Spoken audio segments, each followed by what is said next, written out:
In the beginning, when the cosmos was still young and unmeasured, there was Nyx. She was not like the other gods, who shone with blazing crowns or stirred seas with tridents. Nyx was older, deeper.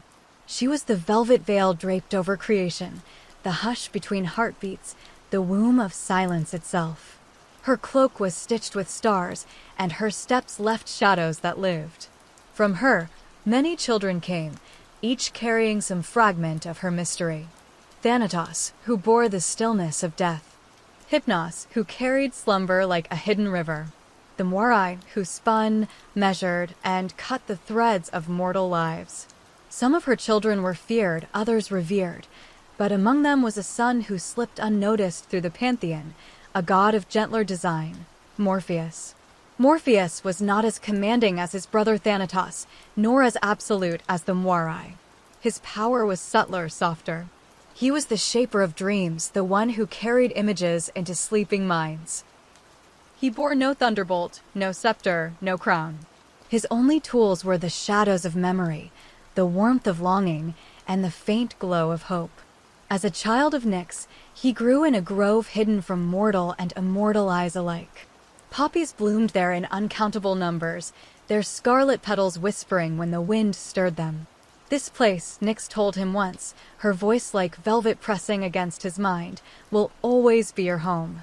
When mortals and gods alike close their eyes, it is you they will meet in silence. You are the bridge between waking and forgetting. Morpheus had nodded, though he did not yet understand. What did it mean to shape dreams? To move through the minds of men unseen? He asked his brother Hypnos one evening, while the two sat watching stars dip behind the horizon. "Brother," Morpheus whispered, "how do you know what form to take when you carry sleep?" Hypnos smiled, eyes half-lidded as though the weight of eternity pressed them shut. "I do not shape, little one. I am the gate. I lower their lids, slow their hearts, and open the path. But you," he tapped Morpheus's chest, just over his heart. "You are what lies beyond the gate. You must listen, always listen. A mortal's heart speaks its dreams before they ever close their eyes." Morpheus remembered those words. And though gods are eternal, even they must learn slowly. He wandered the poppy groves, listening to the flowers whisper, practicing shaping images in the air, the curve of a smile, the flap of a bird's wing, the glow of a lantern against the night.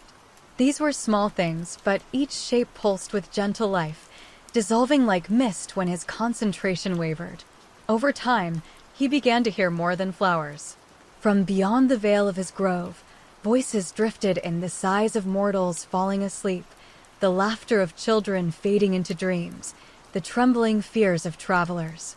Each voice, faint though it was, struck his heart like a bell. He was drawn to them, as though their longing called him outward, toward the vast realm of mortal sleep. One night, unable to resist, he stepped beyond the grove for the first time.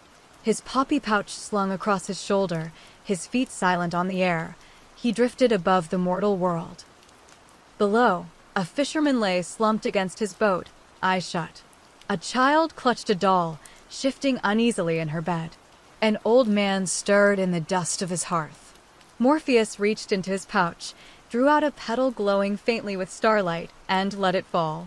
The fisherman's brow eased, the child's grip loosened, the old man smiled faintly in his sleep. And thus, the Dreambearer began his work. The grove where Morpheus dwelt was unlike any mortal would. No sunbeam ever reached it directly, yet it was not dark. Instead, a silver glow pulsed gently, as though the air itself remembered moonlight. The trees bent their boughs protectively inward, creating a vaulted canopy where the stars peered down like watchful eyes. At its heart bloomed the poppies, fields of them, endless as the tide. Their petals carried a strange magic, the essence of sleep and stillness, gathered from the breath of Nyx herself. When stirred by wind, they released a fragrance so soft that even gods felt drowsy passing through. It was here that Morpheus shaped his craft. He walked among the poppies each dusk, gathering petals with careful hands. They whispered to him as he touched them, each petal carrying the faintest murmur of dreams yet to be dreamt. He wove them into a pouch of woven silver thread, a gift from his mother. One evening, as he worked, Hypnos appeared again, drifting silently from the shadows. His eyes were always half closed, yet they saw much. "You walk as though burdened," Hypnos said, watching his brother carefully. Morpheus paused, a poppy stem between his fingers. "I hear them, brother. Every night, the mortals call out. Some in joy, some in fear. They long for dreams to carry them, yet I am only one. How can I answer them all?" Hypnos gave a low chuckle, soft as a sigh. "You are still young, Morpheus. You think every dream must be perfect, every vision crafted to soothe. But even a half shape of peace is better than emptiness. Do not seek perfection. Seek presence." Morpheus bowed his head. "And if I fail them? Then they will wake," Hypnos said simply, "and dream again the next night. Mortals do not end so easily. Remember that." Their talk was interrupted by a stirring in the poppy field. A breeze rose though the air was still. The petals lifted, glowing faintly, swirling into the shape of a woman's face. Her eyes were closed, her expression serene. "Do you see?" Hypnos whispered. "Already the mortals answer your call. Their dreams find you here, and you shape them without knowing. The field itself becomes their canvas." Morpheus reached toward the face, his hand trembling. The moment his fingers touched the petals, the vision dissolved in a shimmer of silver dust. He looked at Hypnos, startled. His brother only smiled. "You are their guide, little one, not their master. You will never hold a dream forever, but you may always set it free." That night, Morpheus lay beneath the trees, listening to the chorus of distant mortal sighs. His chest swelled with both wonder and dread. For the first time, he realized that his gift was not only gentle, it was endless. The world would never cease to dream, and so neither would he. On his third night wandering beyond the grove, Morpheus descended toward a quiet village nestled between low hills. The rooftops were thatched with straw, and the air smelled faintly of the day's bread, still cooling in ovens. He moved silently above the houses, watching the dim glow of hearths wink out one by one as the villagers drifted to sleep. Yet one house remained restless. Within it lay a child named Lisa, no more than 7 summers old. She tossed beneath her blanket, whispering half-words into the dark. Her mother, weary from the day's work, sat at the bedside stroking her hair. "Sleep, little bird," her mother murmured. "The night holds you safe." But the child's eyes darted beneath her lids, troubled. "The forest," she mumbled. "The shadows chase me." Morpheus hovered at the threshold, unseen. He felt the girl's unease pressing outward like ripples in water. Reaching into his pouch, he drew a petal, letting it fall. It drifted slowly, glowing faintly as it touched her brow. The shadows in her dream shifted, softening. Where there had been dark shapes, now lanterns bloomed, swinging gently from unseen branches. The forest grew luminous, alive with fireflies. A path opened through the underbrush, lined with blossoms that glowed in moonlight. Within the dream, Lisa gasped. "It's beautiful," she whispered. A figure stepped from the trees, not Morpheus himself, but a shape he had woven, a kindly old woman with eyes like her mother's and hands warm as sunlight. The figure reached for Lisa's hand. "Come, child," the dream voice said. "Walk with me. There is nothing here to fear." The girl's breathing eased. Her mother, watching, smiled faintly as sleep finally took hold. Above, Morpheus exhaled, relief washing through him. He had answered the first dreamer. For the first time, he realized something. He had given comfort, yes, but he had also left a memory behind. When the child awoke, she would recall not the terror, but the lanterns, the blossoms, and the gentle guide. In this way, he saw, dreams shaped not only sleep, but waking hearts as well. As dawn crept over the hills, Morpheus returned to his grove, his pouch lighter and his spirit heavier with wonder. The following evening, Morpheus prepared as he always did. He gathered poppy petals, crushing them lightly in his palm until their glow pooled like liquid moonlight. He whispered to them, shaping fragments of dreams before tucking them into his pouch. But as he turned toward the sky, a voice called out from the shadows. "You move like a thief, brother." It was Phobder, one of his kin, the bringer of dreams that take the form of beasts. His eyes gleamed, sharp and restless, and shadows of wings flickered around him. "Not a thief," Morpheus said quietly. "A giver." Phobter laughed, the sound harsh as cracking wood. "You waste your power on soft visions. Lanterns in forests, kind old women, what use is that? Mortals need fear to sharpen their spirits. Without it, they grow dull, weak." Morpheus met his brother's gaze without flinching. "They have enough fear in waking life. What I give them is rest." From behind Phobter, another voice joined, softer, mellower. "Both have their place." It was Phantasos, dreamer of illusions, who shaped dreams of stones, rivers, and things that never lived. His form shimmered as though he were half light, half water. "You are both children of Nyx. She would not have given you these gifts if the world did not need them all." Phobter sneered, but said no more. His shadowy wings unfurled, carrying him upward into the sky. Phantasos only nodded at Morpheus, eyes unreadable, before vanishing into mist. Left alone, Morpheus touched the pouch at his side.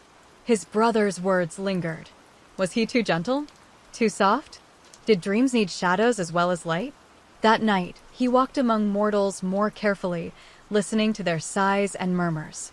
When he shaped dreams, he did so with subtlety, adding a twist of mystery here, a flicker of challenge there. A fisherman dreamed of calm seas, but with distant thunder beyond the horizon.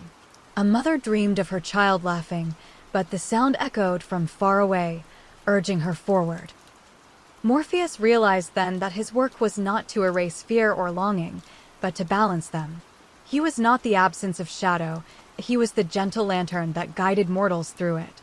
And when the night ended, he whispered into the wind, as though his mother could hear, "I think I am beginning to understand." Word spread quietly among mortals, though they did not know his name. In a small valley not far from the sea, a village began to whisper of the gentle nights. Children there slept without terrors. Farmers, exhausted from long days, woke refreshed, claiming they had wandered fields of endless harvest in their dreams. Old ones spoke of walking again with loved ones long gone. It was not by chance. Morpheus had taken to visiting them each evening, drawn to the rhythm of their lives. He knew their faces, their laughter, their sighs. He did not reveal himself, but he shaped dreams so carefully that the village seemed bathed in unseen blessings. One night, as he drifted above the rooftops, he saw a firelight still burning in the square. Curious, he descended. A group of villagers sat around the embers, telling stories. "My daughter dreams of lanterns," one woman said. "Every night now. She told me the lanterns guide her to the meadow where her grandmother waits." A man laughed. "Strange you say that. My son dreams of his grandfather's boat. He said he sailed it across the sky." An elder raised his head, eyes gleaming. "Perhaps the gods themselves walk among us at night. Perhaps Nyx sends us a gift." Morpheus lingered at the edge of their firelight unseen, his chest swelling with a strange warmth. Mortals were speaking of him, of his work, as though it were a blessing. He wanted to step forward, to sit with them, to hear their stories directly. But he could not. His place was in the shadows, in the silence, in the dreams. Still, their words followed him back to the grove. For the first time, Morpheus realized dreams were not just private, they were shared, shaping the bonds between people. When a child told their parent of a dream, when neighbors spoke of visions in the night, they carried a piece of him into their waking lives. He was no longer merely a whisper in the dark. He was becoming part of the mortal story. Yet with every night's work, Morpheus felt the weight grow heavier. For though his grove of poppies was endless, the calls of mortals were endless too. He began to hear them before dusk, whispers rising like a tide, countless voices from every land. Some pleaded for peace, others for reunion, others still for answers that waking life denied them. Morpheus walked among them as best he could, but for every dream he shaped, 100 more went unanswered. One evening, overwhelmed, he returned to the grove and collapsed among the flowers. He pressed his hands into the soil, his breath unsteady. "How can I carry them all?" he whispered. "There are too many. I am only one." From the shadows, Nyx appeared. She did not often come to her children. Her presence was rare, vast, and heavy, but tonight she stood above him, her cloak spilling stars across the grove. "My son," she said, her voice low as a tide, "why do you despair?" Morpheus lifted his gaze. "Because I cannot shape enough dreams. There are more voices each night than I can answer. I fail them." Nyx knelt beside him, her hand cool upon his brow. "You misunderstand your gift. You are not meant to answer them all. Dreams are not coins to be counted, nor debts to be repaid. They are rivers. Even a single stream can nourish the land." But Morpheus faltered. "What of those I leave untouched? What of those who wake in fear uncomforted?" Nyx's eyes shone like constellations. "They will dream again. And sometimes, fear itself must teach them strength. You do not carry the world alone. You are one star among many. Shine where you can, and that will be enough." Her words settled into him like cool water. He did not feel lighter, not entirely, but he understood. He was not the whole night. He was a part of it, as his brothers were, as the stars were. As Nyx vanished once more into her endless cloak, Morpheus lay among the poppies, listening to their whispers. His pouch rested at his side, full of petals waiting. Tomorrow, he would walk again. He would never answer all voices, but he would answer enough. And that, perhaps, was the true gift of a dream. In a quiet town by the river Styx, there lived a mortal girl named Kalyanira. She was a weaver by day, spinning bright cloths of crimson and gold, but by night she tossed in restless dreams. Her father had been lost to war, and her loom was the only sound that filled their home. Morpheus, drifting above the town, felt her sorrow as though it pulled at his very chest. He descended softly, his pouch of poppies glowing faintly in the starlight. That night, as Kalyanira laid her head upon the woven mat, he let a petal fall. It shimmered as it touched her brow, and at once her dream world opened. She found herself standing before a loom, vast and radiant, its threads glowing with colors she had never seen. Each thread hummed faintly, and when she touched one, she heard a voice. It was her father's laughter, woven into gold. She reached for another, her mother's lullaby, carried in silver. Another still, her own voice as a child, ringing in bright blue. Morpheus shaped himself not as a god, but as a guide cloaked in soft gray. Every thread, he told her gently, is a memory. When you weave, you do not only shape cloth, you shape the lives and voices of those you love.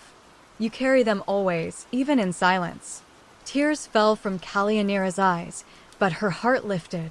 She worked at the loom, weaving colors she had never known, and with each thread, she felt her father beside her once more. When morning came, she woke with a new rhythm in her hands. The cloths she wove glowed so brightly that neighbors swore sunlight itself had kissed them. Kalyanira smiled often now, and though her father did not return, she carried him in every thread she made. Morpheus watched from afar unseen. For the first time, he understood how a single dream might ripple outward, shaping not only a night, but a life. Night after night, Morpheus wandered farther. His work took him beyond quiet villages, across seas, and into the palaces of kings. But it was not only the powerful he tended, it was the forgotten, the wanderers, the lonely. For their dreams were often the most fragile. One evening, he followed a call deeper than usual. It led him to the edge of the dream realm itself, where mortal voices grew faint and distant. There, he found a sea vast, dark, and unending. The waves shimmered with faces half seen, half remembered. These were the dreams unshaped, the whispers unheard, the forgotten cries. Morpheus stood at the shore, his pouch heavy. He felt the weight of countless mortals pressing against him, and for a moment he faltered. "How can one god shape all this?" he whispered. A voice rose from the sea, soft as foam. "You cannot, but you may try, and that is enough." From the waves, a figure emerged, tall, silver-haired, with eyes like moonlit water. It was Lethe, goddess of forgetfulness, keeper of the river that washed memories away. "Dreams and forgetfulness," she said, her tone like flowing water. "We are sisters, though you did not know it. Where I take memories, you give visions. Do you see? We are the ebb and flow of the same tide. Morpheus bowed his head. Then why do so many fall into your waters? Why are so many forgotten? Lethe touched his shoulder. Because not every dream must be kept. Some burdens must be let go. Some memories must be set down. You are not failing when a dream dissolves. You are allowing it to return to me, where it will rest. She extended her hand. Come, cast one of your petals into my sea. Morpheus hesitated, then dropped a single glowing fragment. It drifted upon the waves, dissolving into light. At once, the sea shimmered, and hundreds of faces brightened briefly, their eyes filled with peace before fading away. Do you see? Lethe said. Even the forgotten may know rest. Morpheus nodded slowly. He had feared the sea of forgotten dreams, but now he saw it differently, not as failure, but as release. And when he returned to the grove that night, the poppies whispered more gently, their fragrance carrying not only sleep, but peace. Far from the peaceful villages, Morpheus came upon a battlefield. The fighting had ended only that day, and the ground was heavy with the scent of smoke and iron. Men lay in tents, their wounds bound, their hearts restless. Even in sleep, they tossed, their hands twitching for swords that were no longer near. Morpheus drifted among them, his steps soundless. He could feel the raw weight of their dreams pressing against him, memories of blood, cries of comrades, the terror of death that lingered like a shadow. His pouch grew warm at his side, as if the poppies themselves urged him to act. He stopped at the tent of one young warrior. The boy could not have seen more than 20 summers, yet his face was carved with lines of fear. His lips whispered in half-speech, "Do not leave me, brother, wait." Morpheus lowered a glowing petal to the boy's brow. At once, the dream shifted. The warrior found himself standing not upon the battlefield, but in a wide field of tall grass. A wind moved gently through the stalks, carrying the scent of lavender. Ahead of him stood his brother, alive and smiling, whole and unscarred. "Brother," the boy gasped, rushing forward. The dream shape of the brother placed a hand on his shoulder. "You are not alone," he said, his voice steady, warm. "I am with you. Always." The warrior fell to his knees, tears breaking the hard mask he had carried for days. "But you are gone. I watched you fall." "Not gone," the dream replied. "I live in you. When you raise your shield, when you speak my name, I breathe again. Carry me, and I will never leave." Morpheus lingered nearby, unseen, guiding the dream's shape, but letting the boy's heart fill in the voice.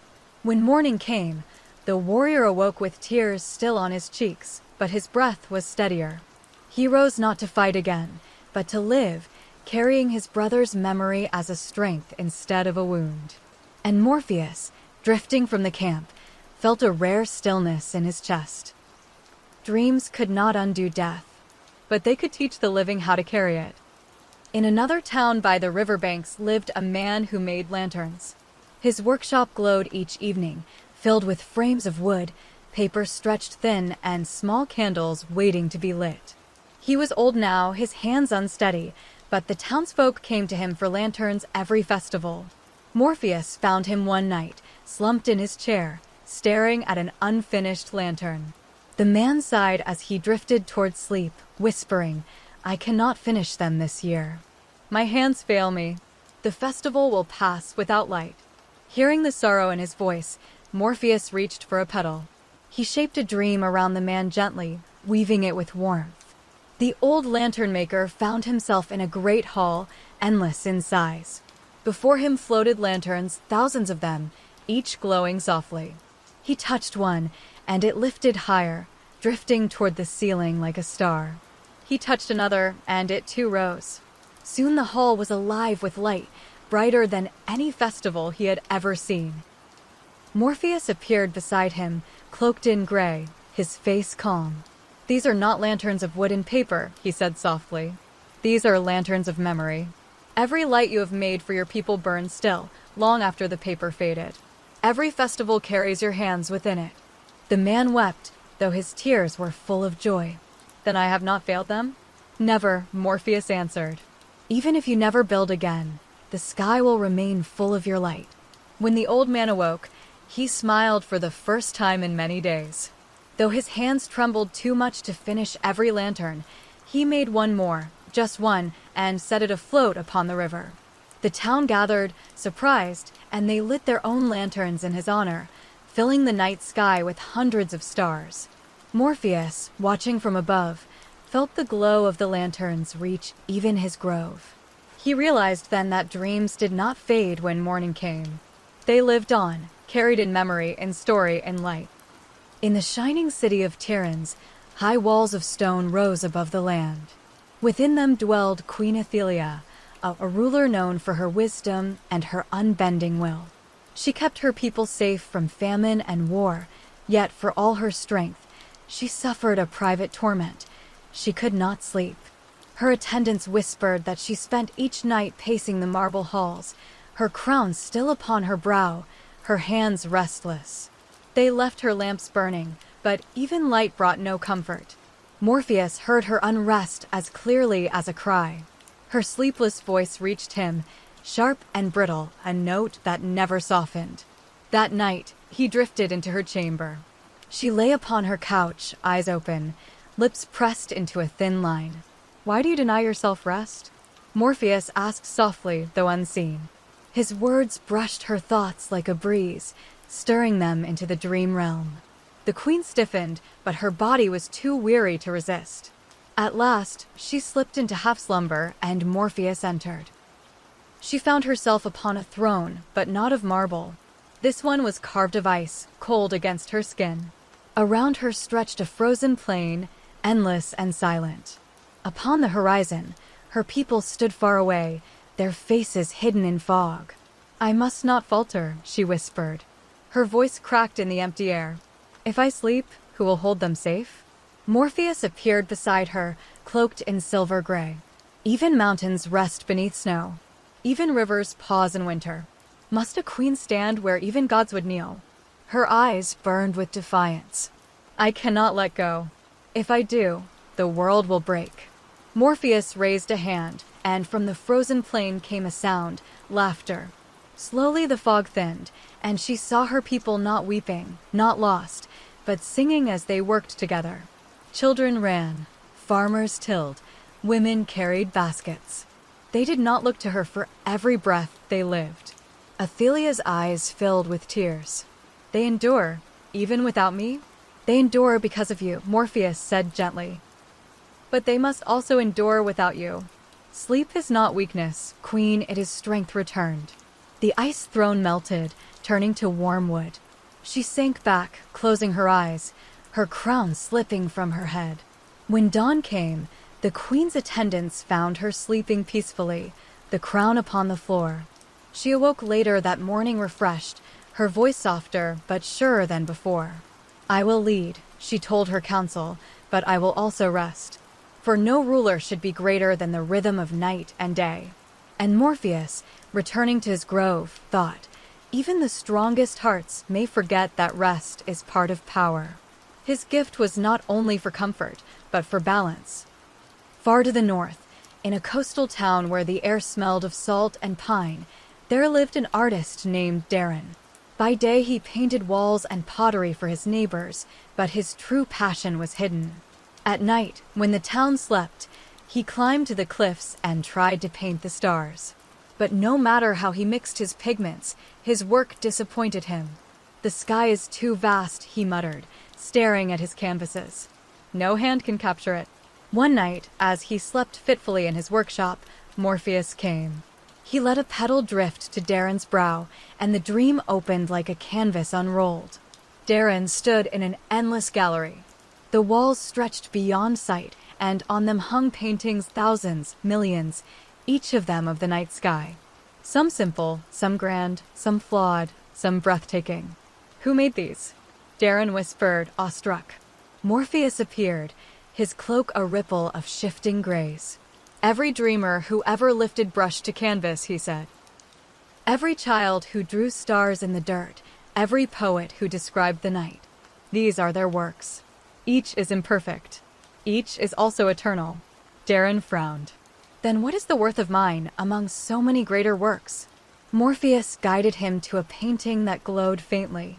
It was simple, a few stars, unevenly painted, a moon too large. Darren recognized it instantly. This is mine. I painted this when I was a boy. And it shines still, Morpheus said. Perfection was never the gift. The gift is that you tried, that you loved the sky enough to carry it into the world. No one painting holds the heavens, but together, they become a new sky. Darren stared, tears in his eyes. He had spent years despairing over his flaws, but now he saw his work was not a failure, it was a lantern in a greater constellation. When he woke, he returned to his canvas, painting not to capture the stars, but to join them. His art grew freer, bolder, filled with joy. The townsfolk said his stars seemed to breathe. And above, Morpheus walked the night with lighter steps. For he saw that dreams did not need to make mortals great, they only needed to remind them they were already part of something vast. In the rolling highlands, where mist curled like ribbons among the rocks, lived a shepherd named Oreos. Each day he led his flock through the valleys, his staff in hand, his whistle echoing against the cliffs. But one harsh winter night, a storm swept through the mountains, scattering his sheep. He found only half of them alive come dawn. Since then, his dreams were restless. Each time he closed his eyes, he saw wolves among the fog, heard the cries of lambs he could not save. He woke sweating, his heart heavy with guilt. Morpheus felt the weight of his sorrow, pulling at the threads of the dream realm. Descending into the shepherd's hut, he let a petal fall. Oreos' breathing slowed, and the dream shifted. The shepherd found himself upon a wide plain under a violet sky. His flock surrounded him, countless and uncountable, their wool glowing faintly as though woven from stars. Each lamb and sheep turned its head toward him, not with fear, but trust. Morpheus appeared, leaning upon a staff much like the shepherd's own. "You grieve for what was lost," he said, "but grief is not the only truth." Oreos' eyes filled with tears. "I failed them. I should have guarded them better." "No shepherd guards forever," Morpheus replied gently. "The world takes. Storms come. Wolves hunt. But see what remains."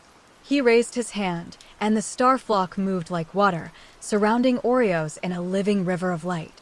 Their warmth pressed against him, carrying no blame, only peace. They remember not their end, but their life with you. Each step they took by your side, each hill you guided them across, it shines still. They are not gone. They are woven into your story. The shepherd knelt, sobbing, but the tears washed away some of the bitterness. When he awoke, dawn light filled his hut. He rose, steadier, and when he led his surviving flock into the fields, his whistle carried not sorrow, but strength. From above, Morpheus watched, the mist curling around him. He thought of his own endless task, of the dreams lost to Lethe's sea, of the cries he could not answer, and felt the shepherd's lesson settle into him, to mourn, but also to honor what endured. In a small village scarred by fire, there lived a girl named Illyra. The flames had devoured her family's home, leaving her with nothing but blackened stones. By day she wandered the ruins, her hands smudged with soot. By night she curled into herself, trembling at the crackle of phantom flames in her dreams. One evening, as she huddled by the river, she dipped her fingers into the ash and traced shapes upon the rocks, circles, spirals, rough outlines of flowers. She did not know why she drew, only that it eased the hollow ache inside. That night Morpheus came.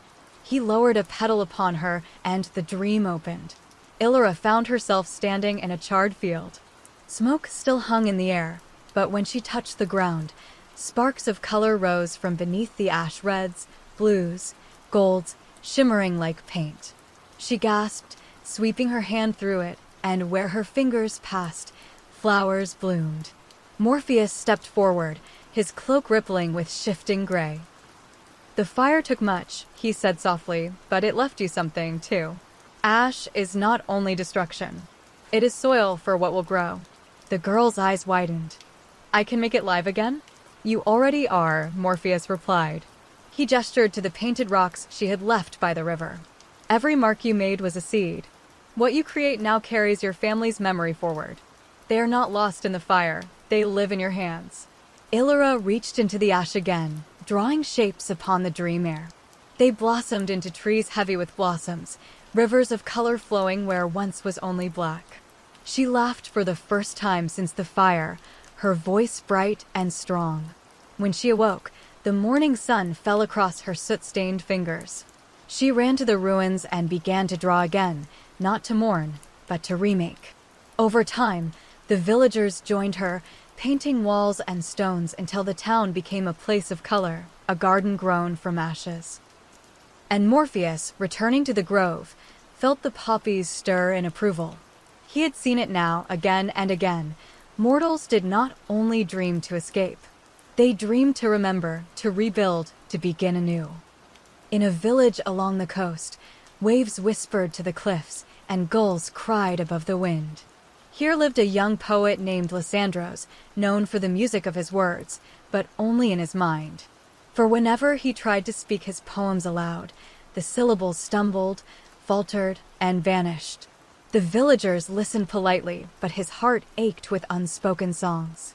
Morpheus felt the vibrations of Lysandros' dreams as he slept. The poet wandered in his mind, invisible chains binding the flow of his voice. Morpheus descended like a breeze, letting a soft petal brush his forehead. Suddenly, Lysandros found himself on a cliff under a sky so wide it seemed to stretch into eternity. The waves below roared like drums, yet above, a quiet wind carried whispers in 1,000 languages. Each sound was a fragment of a poem he had once imagined, a verse lost in fear or doubt. "Who calls me?" Lysandros whispered. Morpheus appeared, his cloak shimmering like half-light. "I do," he said gently. "The voice you fear to raise in the world lives within you still. Your words need only a place to grow." A seagull swept past, leaving a trail of silver light. "What must I do?" Lysandros asked, trembling. "Trust the dream," Morpheus replied. "Here, you may speak without fear. Let the wind carry your voice. Let it rise in the air, and even if it falters, it will reach those who need it most." With trembling lips, Lysandros recited a fragment, a simple line he had never dared to speak. The wind caught it, twisting and looping it through the sky. More words followed, and soon a full poem rose, spiraling over cliffs, over waves, into the hearts of sleeping villagers. When he awoke, he remembered the verse fully. He spoke it aloud, and the words flowed as though the dream had taught his tongue to move freely. The villagers were enraptured. Morpheus lingered above, unseen. He realized something profound. Dreams did not merely comfort.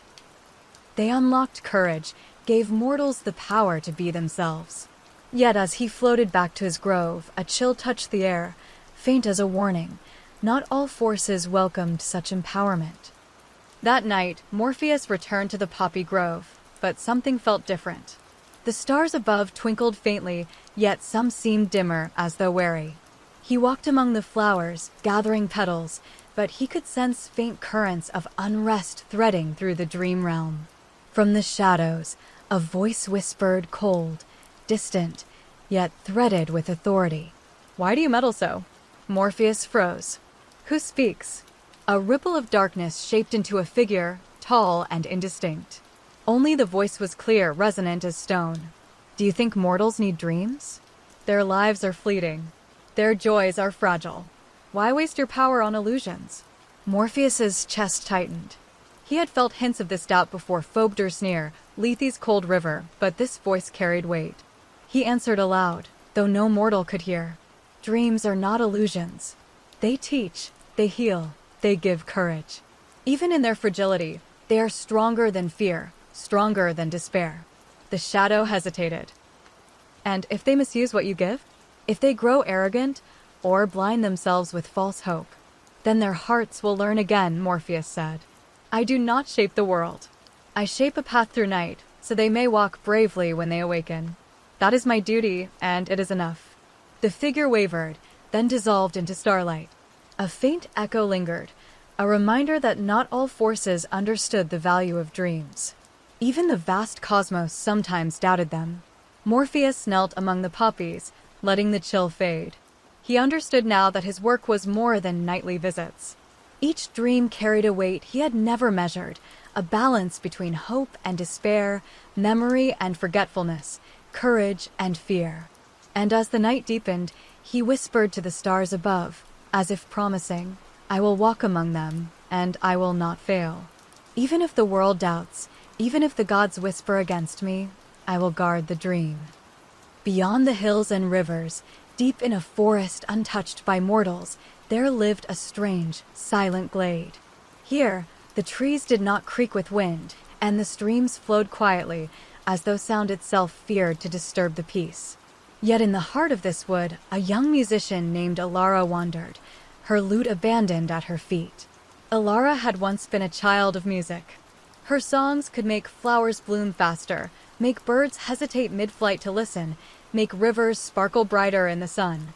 But after the loss of her brother, her voice had vanished. Each note she tried to hum fell flat, each chord she struck felt hollow.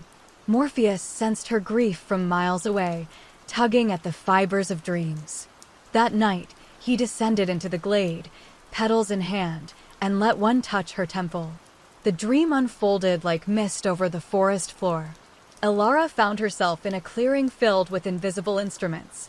The wind stirred them, carrying faint harmonies she could only feel, not hear. "I cannot play," she whispered. "The music is gone." Morpheus appeared, a ripple of silver gray among the trees. "Listen not with your ears, but with your heart," he said. "Your brother still sings within you. Even in silence, his voice lives." She hesitated, then placed her hands upon the invisible strings. Notes rose, not from the instruments, but from memory, from love, from loss. The forest shimmered with light and sound, though it was a sound no mortal ear could catch fully. Flowers bloomed along invisible paths, and trees bent slightly, as if nodding in appreciation. When she awoke, the glade felt lighter. She could not yet sing for the world, but her heart hummed a quiet melody, enough to guide her hands when she returned to her lute. Morpheus watched from the sky above, a quiet satisfaction settling in him.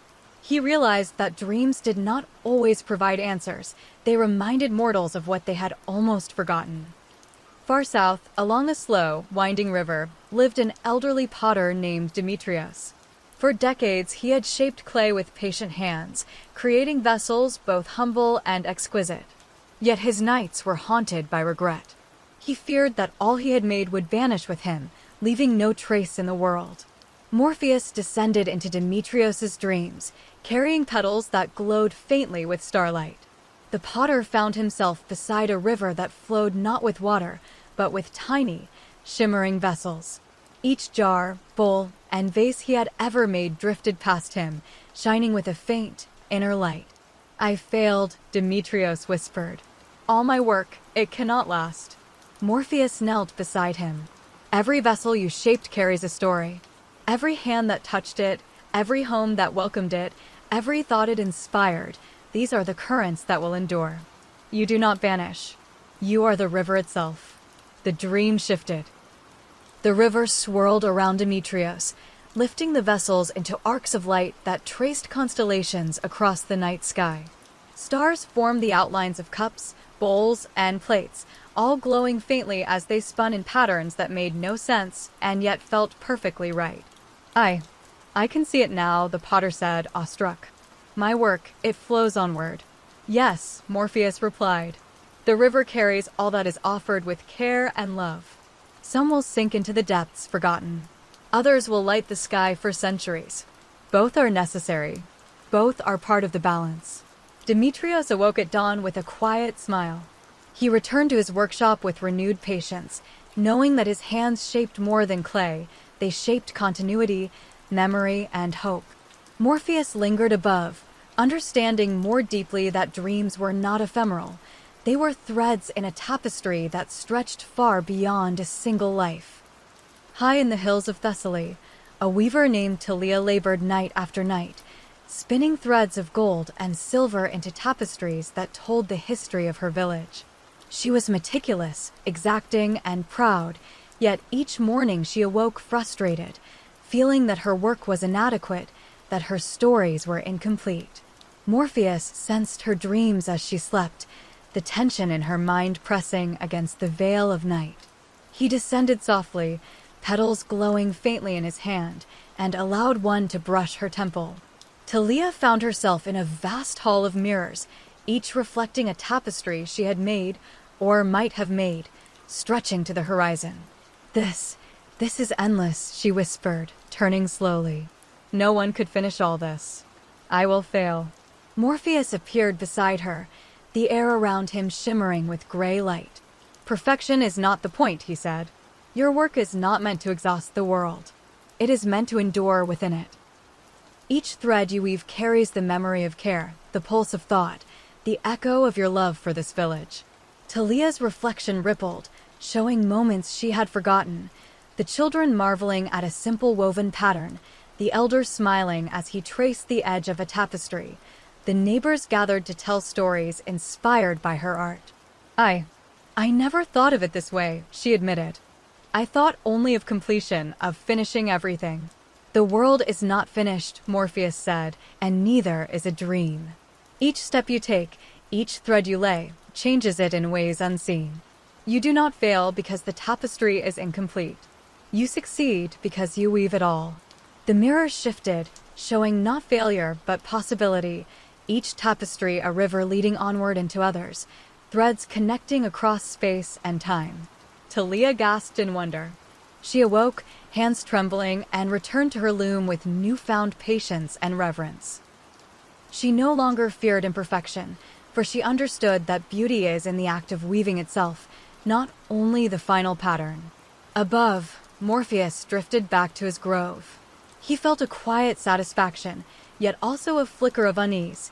The shadowed voice he had heard among the stars still lingered, questioning, watching. Not all who walked the night understood the gift he gave. Some sought to undo it. In a village nestled against a forest, a young orphan named Nereus wandered each night, fearful and alone. The streets seemed empty, the houses dark, and the wind carried whispers of loss that settled in his chest. He longed for guidance, for a hand to lead him, yet there was none.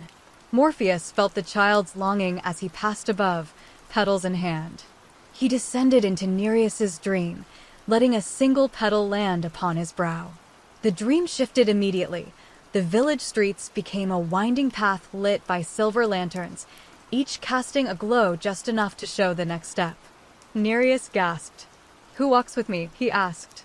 Morpheus appeared in the shape of a gentle figure, gray and shimmering. I walk with you, he said. Not to hold you, but to guide. Each step you take, you carry courage you did not know you had.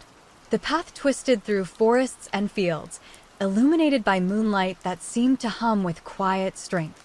Shadows stretched along the edges, but they did not harm. Each one dissolved when the boy stepped closer, teaching him that fear need not halt the journey.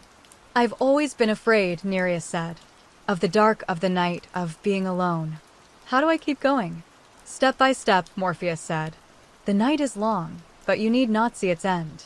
Dreams are not only for rest, they are for learning, for walking even when the path is hidden.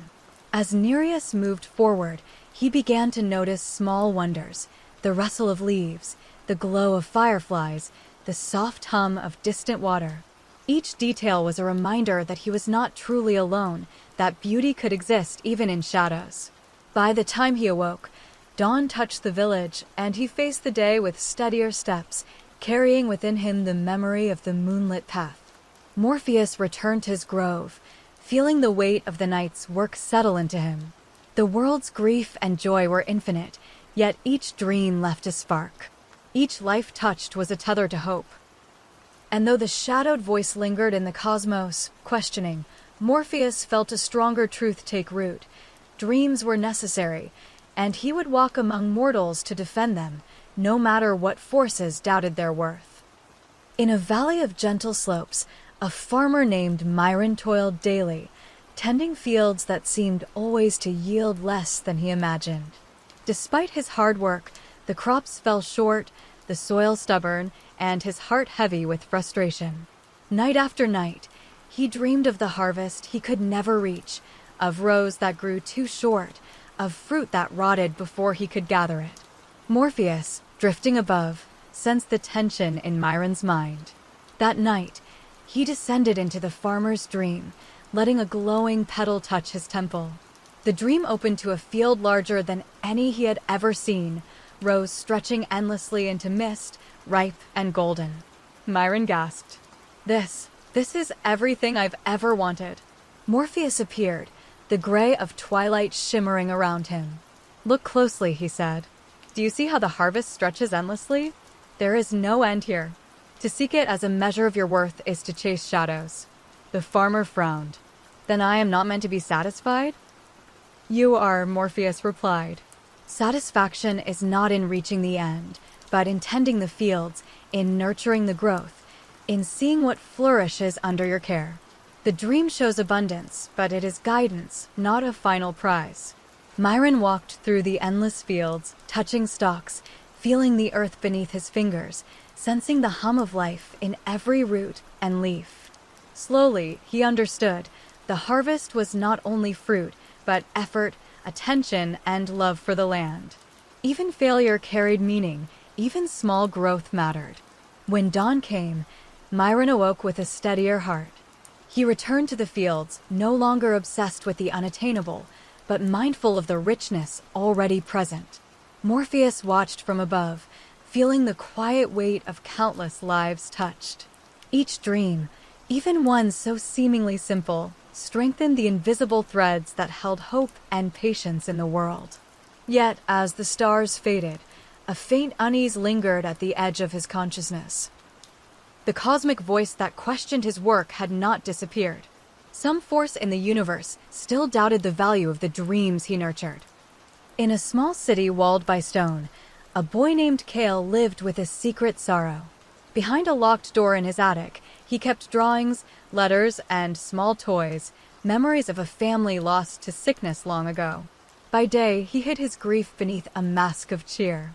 By night, he dreamed of the locked door, hearing faint whispers and feeling an unbearable loneliness. Morpheus felt the child's yearning as he passed above, and that night he entered the dream with a soft, luminous petal. Cale found himself before the locked door in a corridor that stretched into the sky. The lock glimmered faintly and shadows gathered, whispering fears. "You are alone. You cannot open it. You will only be hurt." Morpheus appeared beside him, cloaked in silvery gray. "The door is yours," he said. "It is not locked to keep you out, but to teach you what you carry within. Fear need not decide your path." Cale hesitated, hands shaking. "But if I open it, I will find only loss." "Or you may find what endures," Morpheus replied. "Memories are not chains. They are the threads of who you are. Enter and see." The boy took a deep breath and turned the handle. The door swung wide, revealing a room suffused with gentle light. His lost family appeared not as they had died, but as they had lived, smiling, speaking softly, moving through moments of warmth and joy. Cale's heart surged with both grief and comfort. Even in their absence, Morpheus whispered, "They remain part of your life." The door was never meant to close you in despair. It was to teach you that memory is a living path, not a cage. Cale awoke, tears wet on his cheeks, but his soul lighter. He carried the memory of the dream like a lantern, walking through the waking world with courage to face loneliness, with hope that love persists beyond absence. Morpheus returned to his grove, aware now of the mounting weight of his responsibility. Each life he touched added to the vast network of dreams he sustained. And while the voice that questioned the worth of dreams lingered, faint as distant thunder, he understood more clearly. His purpose was not to convince the universe, but to preserve the fragile light of hope where he could. In a city of stone and marble, a sculptor named Theron had once been celebrated for his skill, crafting figures that seemed to breathe beneath his chisel. But one cruel winter, an illness claimed his sight, leaving him blind. He could no longer see the shapes in the stone, and the world became a place of muted gray and endless shadow. By day, he stumbled among his workshop, touching cold marble and rough tools, frustrated by his own inability to shape anything. By night, he lay awake, haunted by the forms he could no longer perceive, a dreamless void pressing against him. Morpheus felt the absence like a hollow ache. That evening, he descended with a glowing petal, letting it settle upon Theron's brow. The dream unfolded. The sculptor found himself in a vast hall of infinite stone, stretching beyond sight. Yet he did not stumble. Instead, a gentle warmth guided his hands, and he felt the curves, edges, and hollows of figures before him as if the stones themselves spoke. "You can still create," Morpheus said softly, appearing beside him in the dream as a figure of shifting silver gray. "The eyes are but one way to see. Let your touch, your memory, your heart guide you now." Theron hesitated, hands trembling. He reached for a block of marble. Beneath his fingers, it moved, softening to the intentions of his mind. Slowly, he shaped a figure, a child reaching upward, a mother bending to touch the child's cheek, a scene of love frozen in eternal gesture. "It feels alive," he whispered, awestruck. "Even though I cannot see it, I can feel it." "Creation is not only sight," Morpheus replied. "It is understanding, patience, memory, and love. You carry all of these. The world does not measure by eyes alone." When Theron awoke, dawn spilled over the city. He returned to his workshop with a quiet determination, touching stone and clay with renewed faith. Though blind, he began crafting again, guided by the memory of his dream. And Morpheus, drifting back to his grove, felt a subtle shift.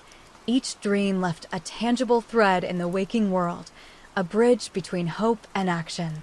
Yet the shadowed voice lingered faintly at the edges of the stars, murmuring doubt.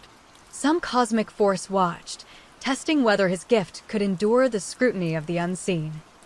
Far to the north, in a village where the nights stretched long and cold, lived a boy named Alien. Every evening, he climbed the cliffs above his home to count the stars. Some nights, he counted hundreds. Some nights, he lost track in the vastness. And every night, he fell asleep haunted by the feeling that the universe was too immense for one small life to matter. Morpheus sensed the boy's anxiety, the tiny tremors of hope and despair intertwined. That night, he lowered a glowing petal to Alien's brow. The dream unfolded into a sky that stretched infinitely, stars spinning in constellations the boy had never imagined. Where do I start?" Alien asked, his voice trembling. "There are too many." Morpheus appeared, his cloak shimmering like moonlight caught in mist. "Do not count them all. That is not the purpose. See them, feel them, let them guide you. A single star can light a path, and a single life can change the world, even in ways unseen." The boy reached out, touching a star. It glimmered, then multiplied, forming a chain that arced across the night. Each star pulsed softly as he moved, mapping his own presence in the universe. Slowly, he realized, though he was small, he could still touch the vastness, leaving light behind. I am part of this," he asked, awestruck. "You are," Morpheus said gently. "Dreams remind us that even the smallest hand shapes the infinite. And the courage to act, to shine, is the bridge between hope and reality." When Alien awoke, he ran to tell his mother of the stars that responded to him, of the constellations he had mapped. His small actions inspired others, and the villagers began to see their own potential mirrored in the boy's wonder. Morpheus lingered above, watching the village glow with quiet light. Each dream he nurtured carried ripples across lives, and yet the shadowed cosmic voice remained, faint but present. A test was coming. Someday soon, he would have to defend these fragile, vital lights before a force greater than mortals, or even himself, could challenge them. In a city of towers and domes, a scholar named Lysithea spent her life surrounded by scrolls, tomes, and ancient manuscripts. Her mind was sharp, her curiosity unquenchable, yet a shadow followed her nightly, the sense that no matter how much she learned, it would never be enough. Knowledge seemed infinite, and she feared that she would die without understanding the universe fully.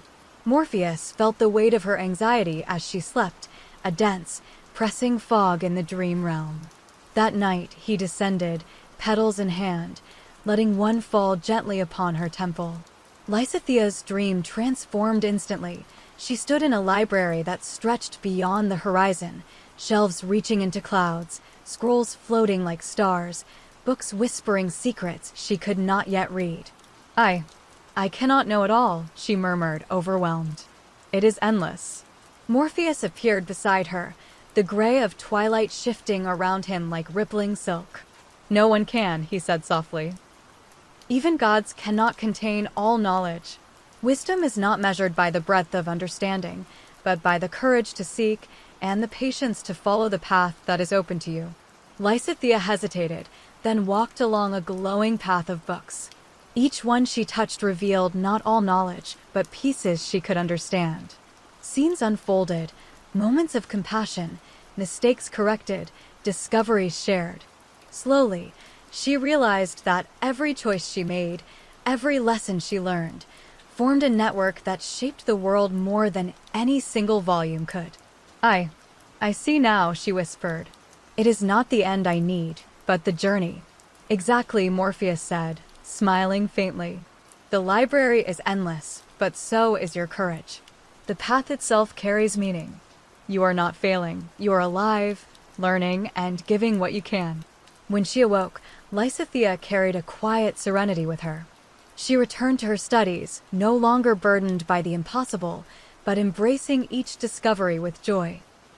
Above, Morpheus felt the subtle glow of countless threads woven through human lives.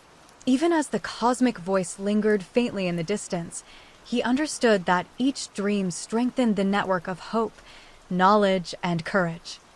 In a mountain village, a blacksmith named Kindling worked tirelessly. His forge roared day and night, shaping swords, plows, and iron gates. Yet in his dreams, he faced a fire he could not control, flames that consumed his home, his work, and even his own hands. He woke with burns he had not felt in waking life, terror pressing against his chest. Morpheus, sensing the boy's fear, descended with a petal of glowing silver. Kalen's dream transformed into a vast forge, larger than any mountain could contain. Flames leapt in brilliant arcs, yet instead of consuming, they hummed with possibility. You fear the fire, Morpheus said, appearing beside him, gray and luminous. Yet fire is not only destruction. It is creation, warmth, transformation. The same flames that threaten also illuminate and shape.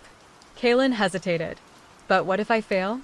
Failure is a lesson, not a punishment, Morpheus replied. You cannot control all flames, but you can guide them, harness them, and allow them to forge what must endure. The blacksmith stepped forward, hammer in hand, striking the molten iron. Sparks flew, forming shapes of his family, his village, his dreams. Each strike was not perfect, yet the forms grew clearer, stronger. Slowly, Kalen realized that mastery was not about perfection, but understanding and care. When he awoke, he returned to the forge with steadier hands, seeing the fire as a partner rather than a threat. Morpheus watched from the night sky, knowing that each mortal shaped by dreams was a thread in the tapestry he guarded. The cosmic voice remained, whispering doubt and challenge, yet he felt himself stronger for the lessons of courage, patience, and transformation he had nurtured. In a city alive with music and movement, a young dancer named Lyra had once captivated audiences with her grace. But after an injury, her body no longer obeyed her commands, and she could not remember the steps she had once danced effortlessly. Night after night, she dreamed of the stage, only to falter, collapse, or drift away into empty space. Morpheus sensed her despair as a tangible pull, heavy in the dream realm. That night, he descended, petals in hand, letting one touch her brow. Lyra's dream transformed. She stood on a vast stage under a sky painted with auroras. Invisible hands guided her limbs at first, reminding her of the movements she had forgotten. Where is the music?" she whispered. "I cannot hear it." Morpheus appeared beside her, gray light rippling gently. "The music is not only sound," he said. "It lives within you. The steps, the rhythm, the emotion, they are yours still, waiting for trust, not command."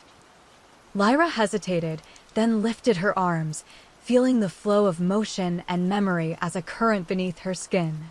The auroras above mirrored her movements, swirling in response to her grace. Step by step, she remembered not only the motions, but the feeling of dancing itself, the joy, the freedom, the connection. I can feel it again, she breathed. Even if imperfect, it is mine. Yes, Morpheus said. Imperfection does not diminish the beauty. The courage to dance despite fear is more powerful than flawless execution. Each movement carries your life, your memory, your soul. When she awoke, Lyra returned to the stage with renewed confidence, embracing the imperfections, dancing with heart rather than only technique. Morpheus lingered above, noting the subtle lesson. Dreams did not just restore what was lost, they reminded mortals of inner strength even in failure. Yet in the farthest reaches of the dream realm, the shadowed voice murmured again, questioning, doubting, and sharpening the tension that would soon test him fully. In a quiet town by a river, a baker named Thurn worked each day kneading dough, baking bread that nourished his neighbors. Yet he had begun to forget small but vital things: faces, names, the taste of past recipes. His dreams were haunted by empty ovens, burned loaves, and townsfolk he could not recognize. Morpheus sensed the weight of memory pressing on him. That night, he descended with a soft, silver petal. Thurn found himself in a dream bakery vast beyond measure, with ovens glowing like stars and tables stretching endlessly, laden with bread of every shape and color. I cannot remember, he whispered. I've forgotten too much. How can I bake? Morpheus appeared, shifting gray light flowing like steam. Memory is not lost, only waiting to be touched. Each loaf, each recipe, each act of care, these are threads woven into your life. Let the dream guide your hands. Thurn walked along the tables, touching the loaves. Each touch unlocked a spark. The sweetness of honey in a morning bun, the crusty warmth of bread pulled from the oven, the laughter of children as they bit into pastries. Slowly, he recalled not just recipes, but the joy and connection baked into every loaf. You mean? I have not lost it, he asked, awestruck. Never, Morpheus said. Memory persists in love, in care, in what you share. Even forgotten moments live on in others, carried forward like seeds. When Thurn awoke, he worked in his bakery with renewed confidence, tasting flavors he had thought gone, seeing faces of friends remembered, and feeling a quiet satisfaction deeper than skill alone could bring. Morpheus returned to the grove, knowing that each dream he nurtured preserved life itself in subtle, luminous ways. But the distant voice persisted, colder now, more insistent. It was only a matter of time before the question of the value of dreams would rise to challenge him directly, testing all he had learned and all he had given. In a city of marble courts, a judge named Callistratus ruled with fairness, but he carried secret doubts. Cases haunted him, decisions that had punished the innocent, pardoned the guilty, or left victims forgotten. Each night, he dreamed of the scales he could never balance, tipped either way by forces he could not control. Morpheus sensed the heavy weight of guilt pressing on Callistratus's mind. That night, he descended with a glowing silver petal. The judge's dream transformed. He stood in a hall where scales stretched endlessly toward the sky. One side held the faces of the innocent, the other the guilty, and the chains of decisions twisted between them like vines.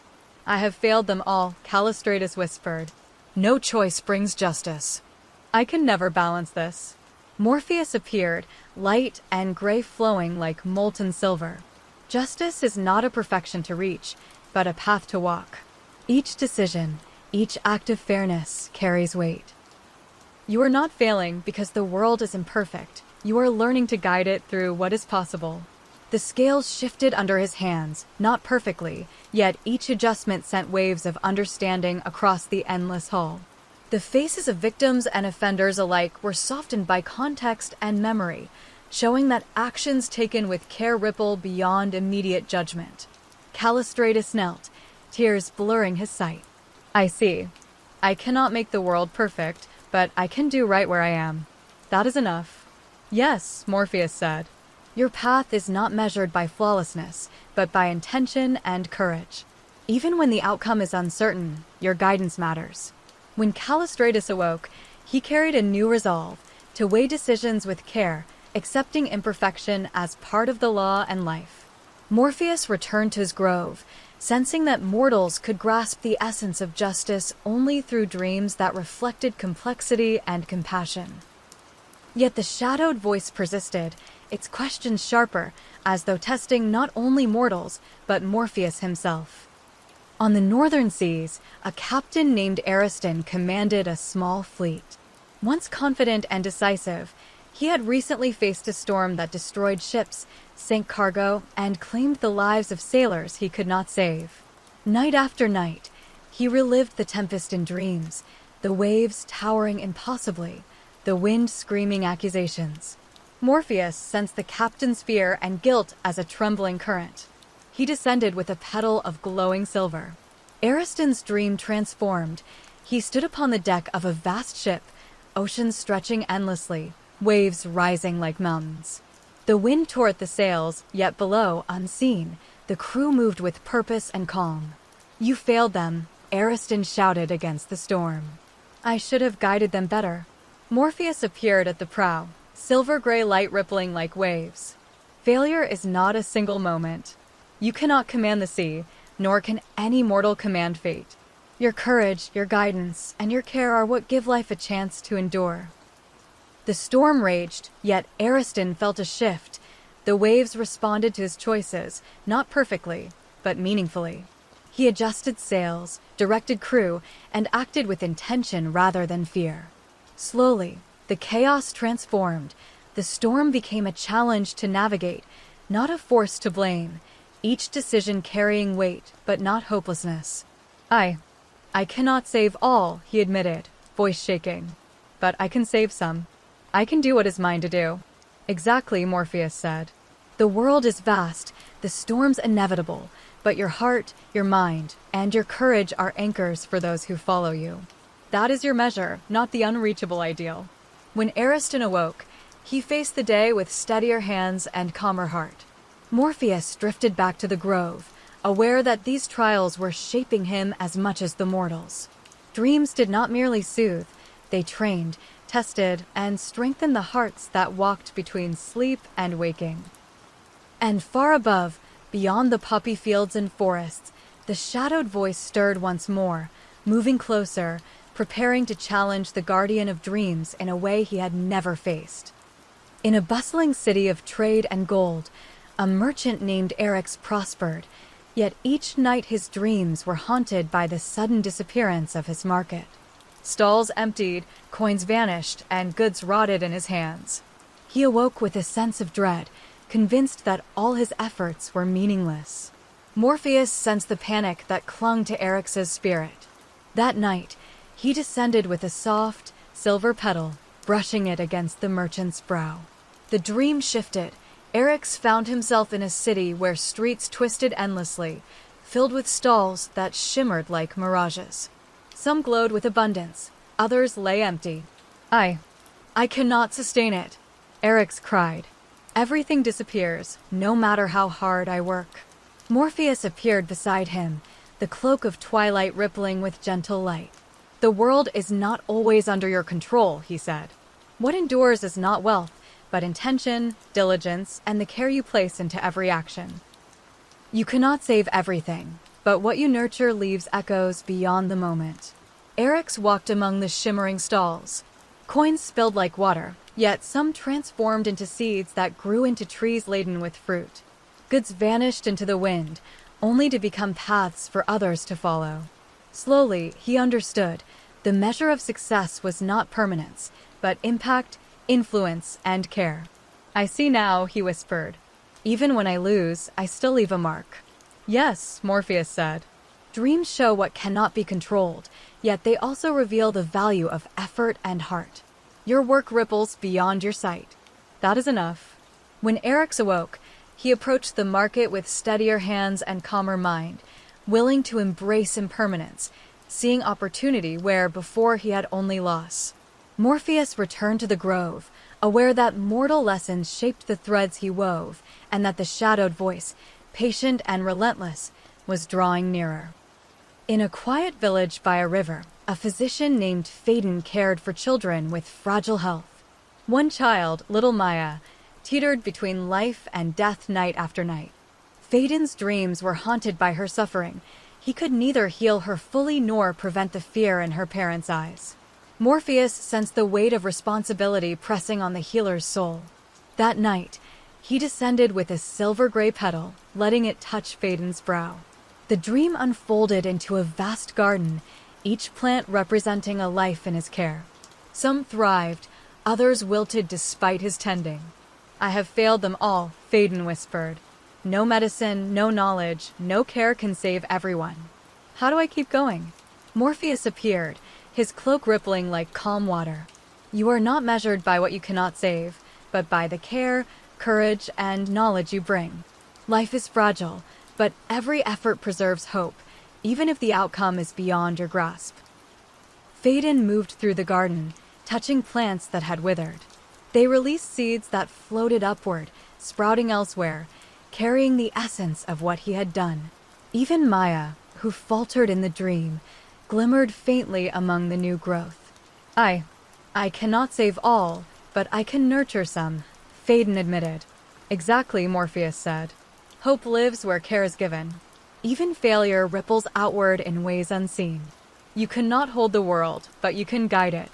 When Phaedon awoke, he returned to his patients with renewed determination, accepting that effort mattered even when outcomes were uncertain. Morpheus watched from above, understanding now that these dreams were preparing him. Mortal lives were delicate, responsibility immense, and the cosmic trial approaching would demand wisdom beyond mere comfort. In a small village surrounded by golden fields, a widow named Selene had lived in sorrow for years.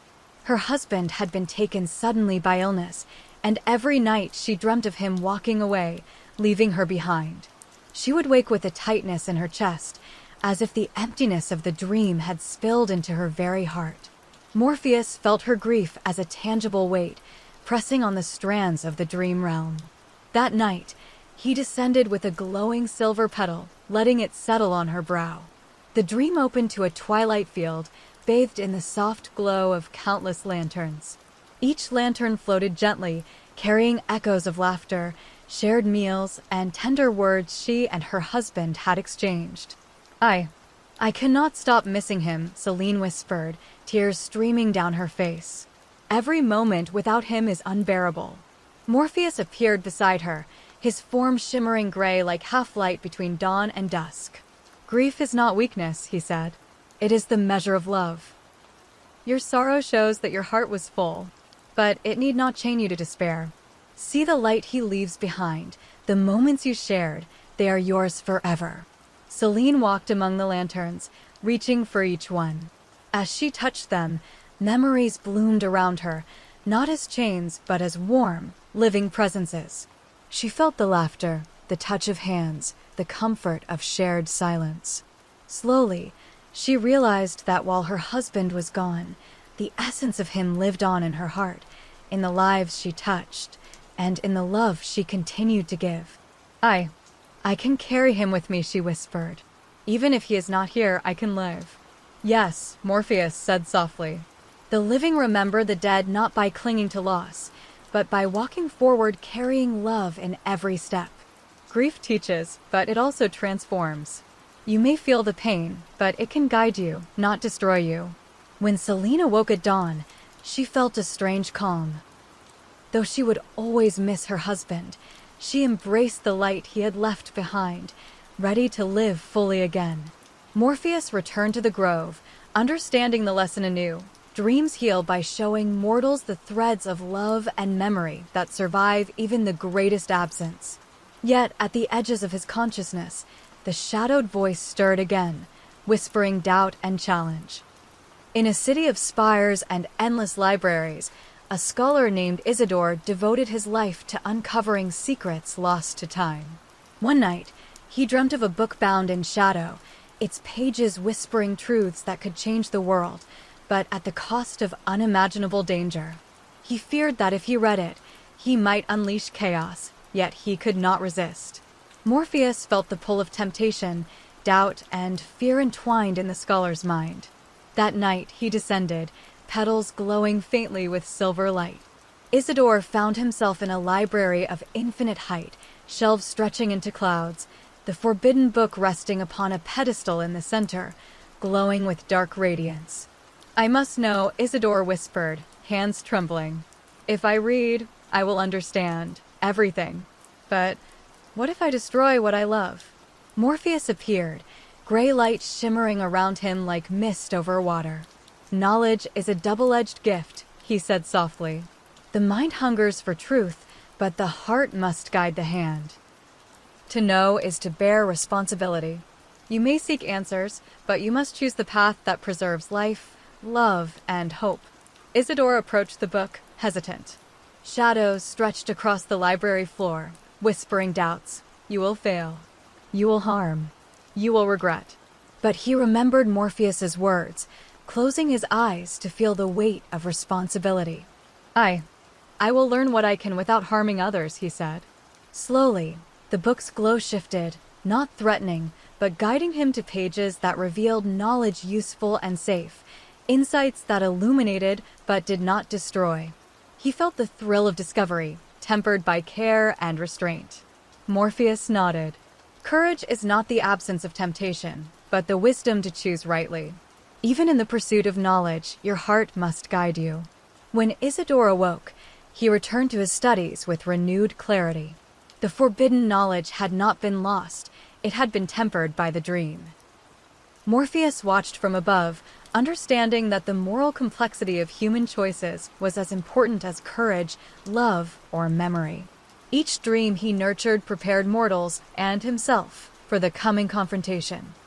In a city cradled between mountains and sea, an explorer named Damaris had devoted her life to mapping lands beyond the known. Yet night after night, her dreams twisted into shifting landscapes, mountains dissolving, rivers vanishing, islands floating into clouds. No matter where she journeyed, the horizon retreated before her, leaving her lost and exhausted. Morpheus felt the restlessness of her spirit, the frustration that rippled like a storm through her mind. That night he descended, a silver petal glowing faintly in his hand, letting it settle upon her brow. The dream transformed. She stood on a cliff edge, staring at an endless plain where the horizon flickered like a mirage. "Every time I reach it, it moves," Damaris whispered. "I will never find what I seek. I am doomed to wander forever." Morpheus appeared beside her, shifting gray light wrapping around them like mist. "The horizon is not a goal," he said gently. "It is a guide, a reminder that the journey itself matters. Even when the end seems impossible, the steps you take shape the world, the maps, and the paths for others to follow." Damaris hesitated, then began to walk along the plain. Each step left faint glowing traces, marking routes she could not yet see but could feel.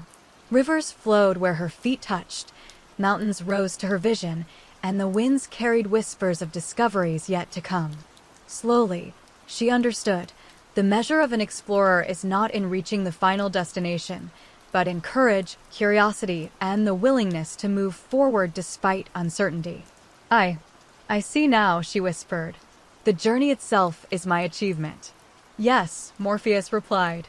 "Hope, courage, and persistence are paths to discovery. Even when the horizon retreats, your steps shape the world." When Damaris awoke, she felt a renewed determination, embracing the unknown as part of her life's purpose.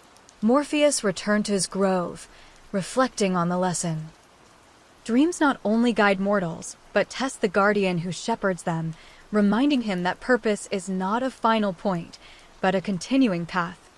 In a city of alleys and rooftops, an artist named Kalis painted with unmatched brilliance. Yet recently, her work had been invaded by shadowed figures that erased colors, distorted shapes, and left the canvases empty.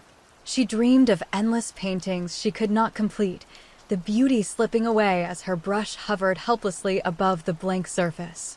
Morpheus sensed her despair as a tension in the dream realm, tugging at the threads of creativity itself. That night, he descended, a glowing petal brushing her temple. The dream opened, She stood before a vast canvas stretching into darkness, colors swirling and fading before her eyes. I cannot create, Kalis whispered. Everything I make disappears. Nothing I do matters. Morpheus appeared, his form luminous gray, shimmering like a liquid shadow. Creation is never lost, he said. Even when it fades, it leaves echoes, impressions, and inspiration. The act of creating carries meaning beyond permanence. Your brush shapes more than paint. It shapes hearts, memories, and hope. Kalis dipped her brush again, hesitant. Shadows swirled, attempting to erase the lines, but she focused on the memory of her first painting, the joy it had brought, and the lives it had touched. Slowly, the colors solidified, vibrant and alive, coalescing into forms that pulsed with energy. I can create even if it fades, she said, awestruck. The act itself matters. Yes, Morpheus said. Art, like dreams, is a bridge between perception and reality. Your courage to create despite loss strengthens the world itself. You are never truly erased. When Kalis awoke, she painted again, embracing impermanence and the unseen influence of her work. Morpheus drifted back to the grove, feeling the growing weight of responsibility in his own heart. Every dream, every mortal lesson tested not only them but him. And the shadowed cosmic voice stirred closer, preparing to confront the guardian of dreams in a way that would demand all his wisdom, compassion, and courage. In a sprawling city of stone and shadow, a young rebel named Kalis dreamed of overthrowing corruption. By day, he moved through crowded streets, rallying citizens and challenging authority. By night, however, his dreams revealed a city fracturing under his own hands. Bridges crumbled, walls split, families lost. Every act of rebellion seemed to produce more chaos than justice. Morpheus sensed the tension radiating from Kalis' mind, a mixture of righteous fury and paralyzing doubt. That night, he descended with a silver petal and let it rest upon the boy's brow. The dream transformed. Kalis stood atop a shattered plaza, fragments of buildings floating in the void like shards of glass. The people he loved wandered helplessly, their faces blurred by uncertainty. I only want justice, Kalis whispered, voice trembling. But every step I take, it destroys more than it creates. Morpheus appeared, a figure of shifting gray light. Intent alone is not enough, he said. Action must be tempered by awareness. Dreams show not only hope, but consequence. To guide is not to command the world, but to illuminate paths and warn of danger. The rebel hesitated, looking at the fractured city. How can I fight and still protect? How do I lead without causing harm? By understanding that every choice carries weight, Morpheus replied, even mistakes teach. Even failures ripple outward. Leadership is not perfection, but courage tempered with compassion and foresight. Your role is not to shape every outcome, but to guide what you can influence responsibly. Kalis slowly moved through the city, repairing bridges, lifting fallen walls, and helping those displaced by his own actions. Each act was imperfect, but meaningful, restoring fragments of life and hope. I see now, Kalis said, tears in his eyes. I cannot control everything, but I can act with care. Yes, Morpheus said. Dreams are mirrors of responsibility. You are tested not by success alone, but by your willingness to act rightly despite uncertainty. When Kalis awoke, he faced the world with steadier resolve, understanding that leadership required both courage and humility. Morpheus lingered in the night sky, realizing that guiding mortals often required him to guide himself, and that each dream shaped the threads he wove across reality. The shadowed voice, faint but insistent, stirred again, sensing that its challenge would soon extend beyond mortals to him. Far north, in a frozen expanse of stone and snow, a hermit named Theron lived in solitude. He sought wisdom through isolation, but his dreams betrayed him. The mountain around his cabin rose endlessly, echoing his own doubts and fears. Every path he climbed dissolved into snowdrifts, leaving him trapped, questioning whether his pursuit of understanding had been futile. Morpheus felt the hermit's isolation and despair pressing against the dream realm. That night, he descended, silver petal in hand, letting it settle upon Theron's brow.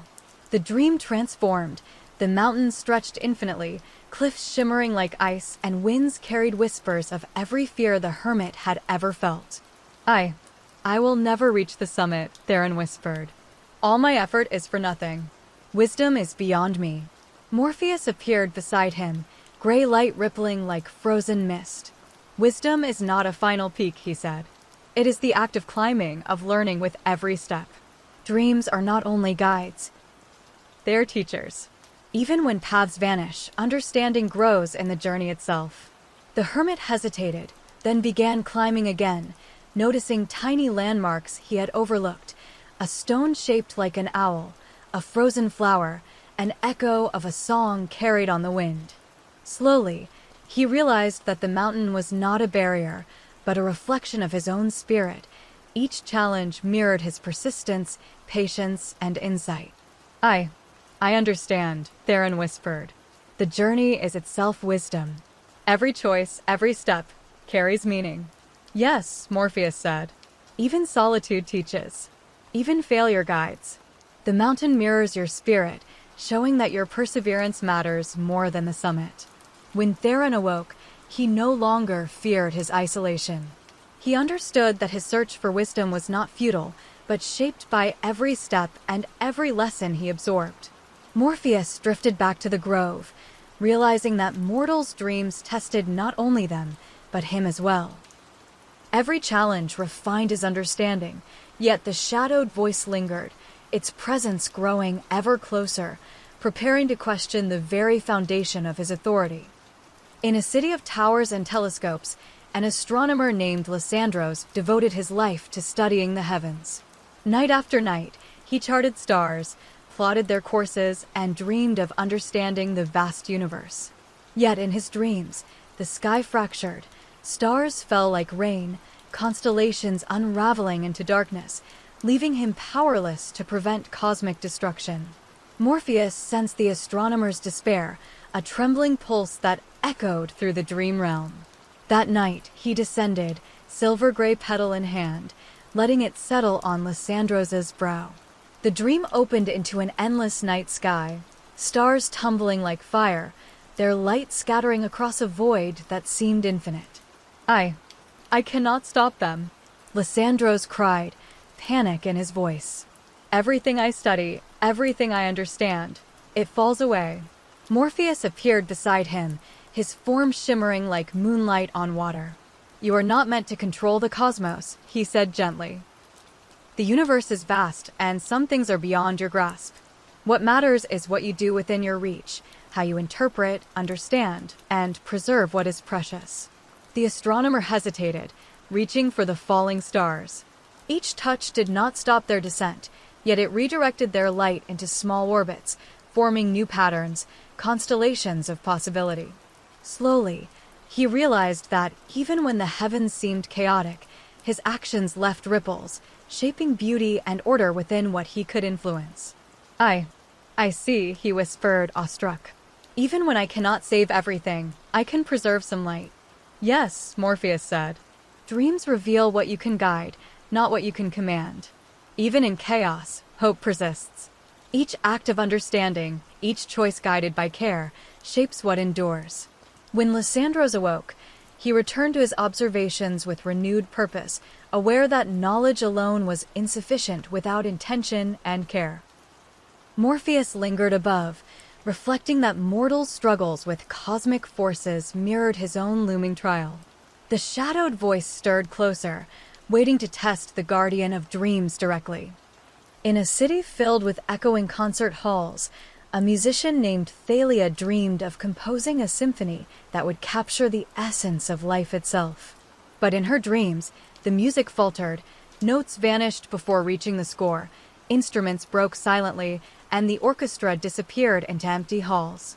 The silence was unbearable. Morpheus sensed the weight of her despair, resonating like a chord struck too softly. That night, he descended, a silver petal brushing her temple. The dream opened to a vast concert hall, infinite in size, where seats and instruments floated in an ethereal void. I cannot hear it, Thalia whispered. Every note vanishes. Every harmony is lost before it begins. Morpheus appeared, his form shifting gray and silver like flowing mist. Music is not only sound, he said. It is intention, emotion, and connection. Even silence carries meaning. The act of creation itself leaves echoes that ripple beyond perception. Thalia hesitated, then lifted her hands. Slowly, she imagined each note, feeling the vibration in her soul. The hall resonated, instruments shimmering into form, the orchestra following her thought. The symphony unfolded, imperfect but alive, each measure carrying the essence of life she sought to capture. I can create, even if it is not perfect, she whispered, tears of relief in her eyes. Yes, Morpheus said. Creation is courage made manifest. Each act leaves a mark, each note a tether to hope. Even when the world cannot perceive it, it endures. When Thalia awoke, she returned to her music with a newfound sense of patience and wonder, understanding that the value of creation was not only in perfection, but in persistence and care. Morpheus drifted back to his grove, feeling the subtle tension growing in the cosmos. The shadowed voice that had haunted the edges of dreams now waited in silence, ready to confront him, its questions poised to challenge everything he believed about purpose, mortality, and the power of dreams. In a village cradled by an ancient forest, a healer named Amara tended to both people and nature. Her nights, however, were haunted by visions of trees withering, rivers drying, and animals vanishing, despite her desperate efforts to heal them. The forest whispered complaints and sorrow, and the pain pressed on her heart like a living weight. Morpheus felt the echo of her grief as a trembling current in the dream realm. That night, he descended, silver gray petal in hand, letting it rest gently upon her brow. The dream transformed. She stood among towering trees whose leaves flickered between green and ash, rivers snaking like molten glass, and the cries of unseen creatures echoing endlessly. I cannot save it, Amara whispered, tears freezing on her cheeks. Everything I do, nothing endures. Morpheus appeared beside her, twilight rippling around his form like a calm river under moonlight. You are not measured by what fades, but by what you nurture.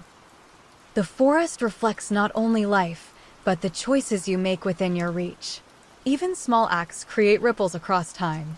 Amara stepped forward, touching the bark of a dying tree. Slowly, life flowed into her fingers, not in perfect restoration, but in hints. Saplings sprouted, leaves unfurled, rivers glimmered with renewed light. She understood that preservation was not about controlling the world, but guiding it with care.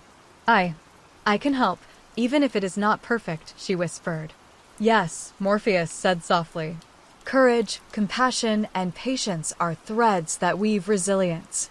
Even when all seems lost, your heart shapes the living world. When Amara awoke, she worked with renewed wisdom, focusing on what could be nurtured rather than what could not be saved. Morpheus drifted back to his grove, aware that mortal struggles reflected not only their courage but his own.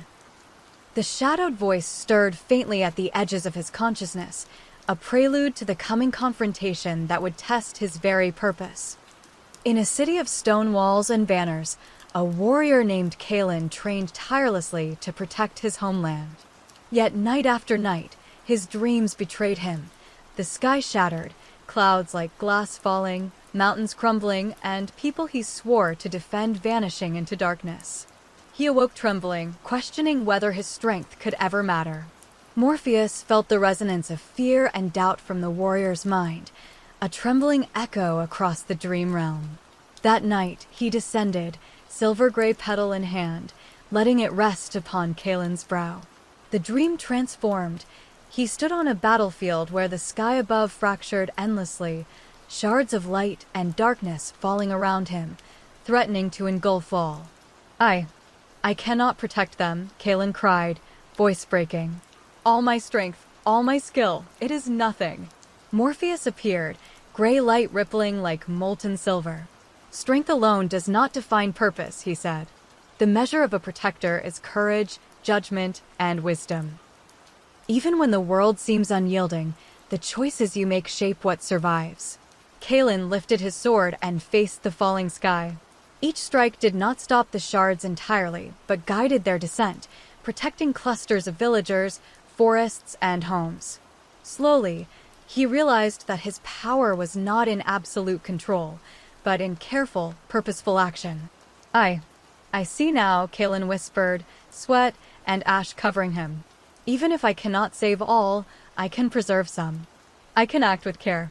Yes, Morpheus said softly. Purpose is measured not by perfection, but by courage, guidance, and care. Even when forces beyond you threaten the world, your choices ripple outward and endure. When Kalen awoke, he trained with renewed clarity, aware that his duty was not absolute protection, but wise guidance and measured action. Morpheus returned to the grove, feeling the mounting tension of the cosmic voice. Its questions now seemed almost tangible, ready to confront him and force him to defend the very value of dreams against a force that would test everything he had built, nurtured, and believed. In a village nestled between rivers and forests, a young orphan named Selin dreamed of a home she had never truly known. Each night, she wandered familiar streets that crumbled beneath her feet, doors vanished, and the sky seemed to collapse inward. Her longing for stability pressed on her chest, an ache that no waking moment could soothe. Morpheus sensed her isolation and fear as a current running through the dream realm, rippling like waves across a still pond.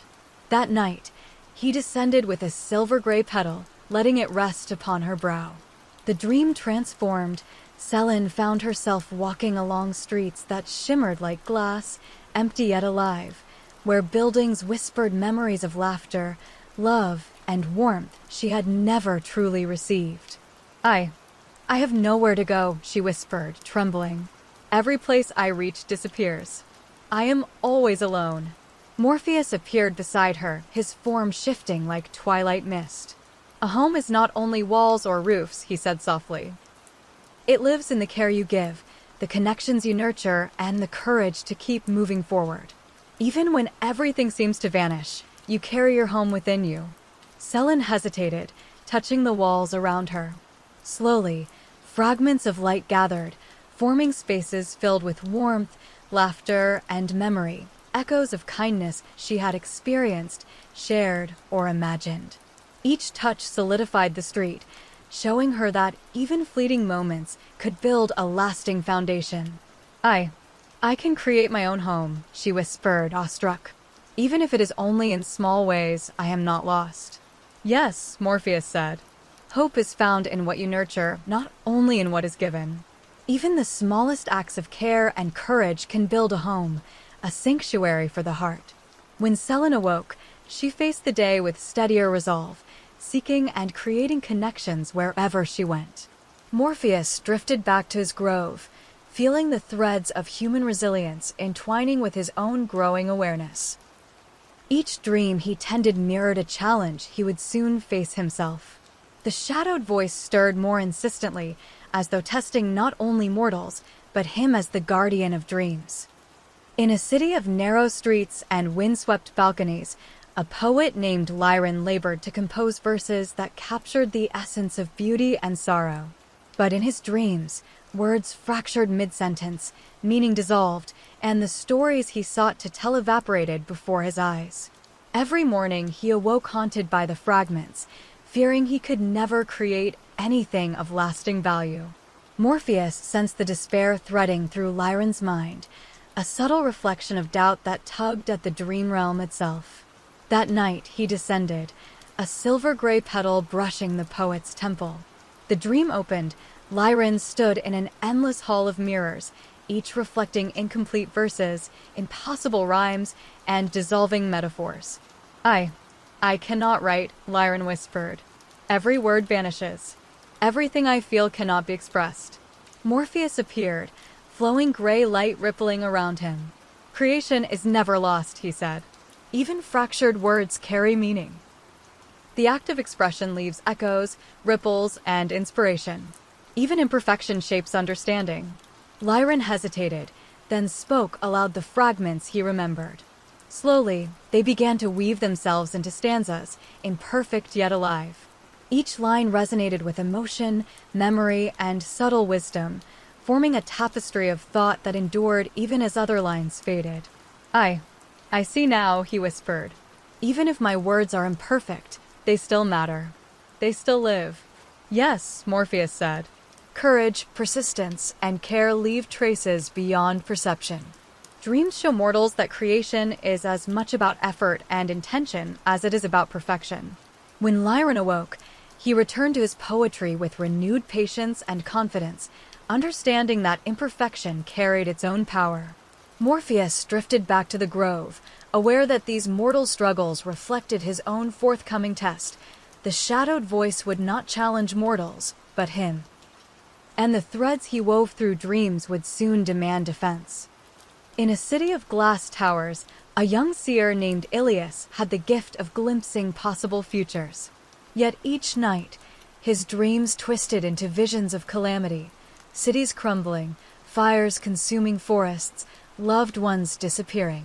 Shadows slithered across his visions, whispering despair and doubt, and he awoke trembling, unsure whether his gift was a blessing or a curse. Morpheus felt the tension in Ilias's mind, a ripple of anxiety that touched the edges of the dream realm itself. That night, he descended with a silver-gray petal, letting it rest upon the seer's brow. The dream transformed. Ilias stood in a hall of infinite mirrors, each reflecting a different catastrophic future, shadows flickering between them like living ink. I cannot prevent any of this, Ilias whispered, voice cracking. Everything I see comes true, or perhaps I am powerless to change it. Morpheus appeared beside him, twilight light flowing like soft water around his form. The future is not a cage, he said gently. It is shaped by action, care, and choice. You cannot know all possibilities, but what you do within your reach leaves lasting ripples. The shadows recoiled as Ilias stepped forward. Slowly, he touched one mirror at a time, changing fragments of events.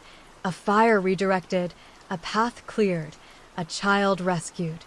Each small intervention did not prevent all disasters, but it shifted outcomes, creating hope where there had been none. I see now, he said, awestruck. Even small acts matter. Even when I cannot save everything, I can shape something. Yes, Morpheus said softly. Courage, wisdom, and intention echo beyond immediate sight. Dreams reveal both limitation and possibility, and your choices matter more than the shadows suggest. When Ilias awoke, he returned to his life with steadier resolve, learning to temper foresight with care rather than despair. Morpheus drifted back to the grove, aware that the shadows growing at the edges of the dream realm were no longer abstract.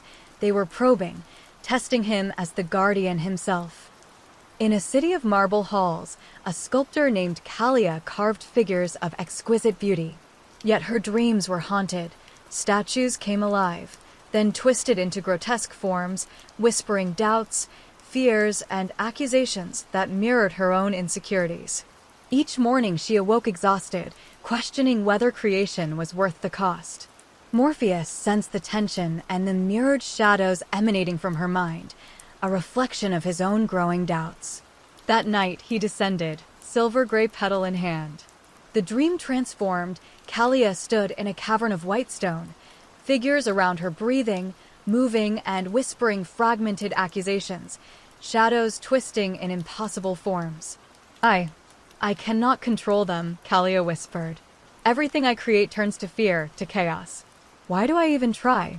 Morpheus appeared, gray light flowing like molten silver around him. Creation is never truly lost, he said. Even when shadows twist it, the act of shaping, of caring, leaves a trace that endures. You are tested not by perfection, but by courage, patience, and intention. Kalia touched the nearest sculpture, breathing life into its form with her hands. Shadows recoiled, some persisting, but reshaped by her touch. Slowly, the figures regained their intended form, imperfect but alive, carrying both beauty and meaning. I understand now, she whispered. Even if it is imperfect, Even if shadows linger, my work matters. I give life through intention and courage. Yes, Morpheus said. Even in the face of doubt, even when darkness twists your creation, your choices shape the world. The shadow cannot erase what is nurtured with care. When Kalia awoke, she returned to her sculpture with renewed courage, embracing imperfection and the echoes of life she could create. Morpheus returned to the grove, aware that these mortal dreams now intertwined with the shadows themselves. The cosmic voice, previously distant, was no longer merely whispering. It was circling, probing, preparing to confront him directly. In a quiet village surrounded by hills, a child named Alara dreamed of wandering through a home that twisted endlessly, corridors stretching impossibly and doors leading to nowhere. Whispers echoed from the walls, voices of doubt and accusation that chilled her heart. Each morning she awoke frightened, convinced she was trapped in endless uncertainty. Morpheus sensed the fear as a sharp pulse in the dream realm, a trembling reflection of the shadowed voice encroaching closer. That night, he descended with a silver-gray petal, placing it gently upon Alara's brow. The dream shifted. She stood in an endless house of shifting halls, where the walls whispered doubts. You are small. You are powerless. You will never find your way. I cannot escape, Alara whispered. Everything moves away from me. I am lost forever. Morpheus appeared beside her, light rippling gray like liquid twilight. The walls are not your enemy, he said. They reflect fear, but fear is only a shadow of perception. Courage is moving forward even when the path is unclear. You carry the map within yourself. Alara hesitated, then took a small step forward. Each footfall caused the walls to shimmer, whispering more gently, less sharply. As she walked, fragments of light appeared. A chair, a window, a warm hearth. Slowly, she realized that even in the twisting halls, she could create guidance and sanctuary for herself. I can move forward, she whispered, awestruck. Even if I am small, I am not trapped. Yes, Morpheus said. Even the smallest courage dispels shadows. Each step, each choice, reshapes the world around you. When Alara awoke, she faced the day with quiet determination, finding small acts of bravery and guidance in every corner of life. Morpheus drifted back to his grove, feeling the shadowed voice brushing closer, testing his vigilance and preparing for the moment it would confront him directly. Far across the seas, a captain named Ryan navigated ships through storms that seemed endless, waves towering impossibly, skies blackened, lightning striking without mercy. Each night, the storms in his dreams became more violent, voices of accusation carried by the wind. You will fail. You cannot protect them. You are powerless. Morpheus felt the currents of fear and doubt from Ryan's mind as a swelling pulse, intertwined with the shadowed voice itself, testing his influence over mortal hope. That night, he descended with a silver-gray petal, resting it on Ryan's brow. The dream transformed, the ship tossed upon a sea that seemed infinite, waves glowing like molten glass, storm winds screaming accusation. I cannot save them, Ryan shouted against the wind. All my skill, it is nothing. I will fail again and again. Morpheus appeared on the deck beside him, silver-gray light flowing like liquid twilight over the churning waves. Strength alone does not define a guardian, he said. Even when the storm is beyond your control, courage, care, and choice shape what endures. Fear is only a reflection. You must act despite it. Ryan gripped the wheel, navigating through impossible waves. Lightning struck nearby, but he guided the crew and ships with precision and intent. Slowly, he saw that his actions preserved fragments of life, ships saved, lives protected, paths cleared. Even in failure, hope persisted through deliberate effort. I see now, he said, voice steadying. Even if I cannot save all, my choices still matter. I can guide, even in chaos. Yes, Morpheus said softly. The world is vast, but every act of courage, every careful choice, shapes the threads of life. Even in darkness, hope survives. When Ryan awoke, he returned to the sea with renewed determination, aware that the storm was never absolute, but shaped by courage, intention, and wisdom. Morpheus returned to the grove, sensing the shadowed voice now circling nearer than ever, poised to challenge him directly. In a city of marble and light, a philosopher named Theon sought to understand the nature of existence. Every night, his dreams twisted into endless riddles and paradoxes, doors that led to walls, questions that looped back upon themselves, shadows whispering contradictions. Theon awoke exhausted, convinced that truth was forever beyond his grasp. Morpheus sensed the tug of doubt and confusion threading through the dream realm, a subtle echo of the shadowed voice testing both mortal reason and his own resolve. That night, he descended with a silver-gray petal, placing it gently on Theon's brow. The dream transformed. Theon stood atop a cliff, overlooking a sea of floating questions, each one luminous, yet shifting, fracturing into impossibility. I cannot know, Theon whispered. Every answer becomes a question. Every thought leads to chaos. Morpheus appeared beside him, light rippling like liquid twilight. Certainty is rare, he said. Understanding is not a straight path. You are tested not by answers alone, but by your courage to seek truth with care and your willingness to act despite uncertainty. Theon stepped forward, touching one glowing question. It wavered, threatening to vanish, but he held focus, weaving it with another, creating a faint but stable bridge. Slowly, he realized that knowledge did not require perfection, only persistence, insight, and guidance.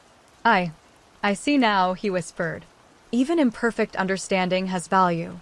Every choice, every question answered with care matters. Yes, Morpheus said. The mind shapes the threads of existence, even when certainty is unreachable. Even doubt carries meaning if guided wisely. When Theon awoke, he returned to study with renewed patience and humility, embracing imperfection as a source of insight. Morpheus drifted back to his grove, aware that mortal struggles now mirrored his own inner trial. The shadowed voice was testing his authority, patience, and wisdom, preparing the ground for the confrontation that would decide the fate of dreams themselves.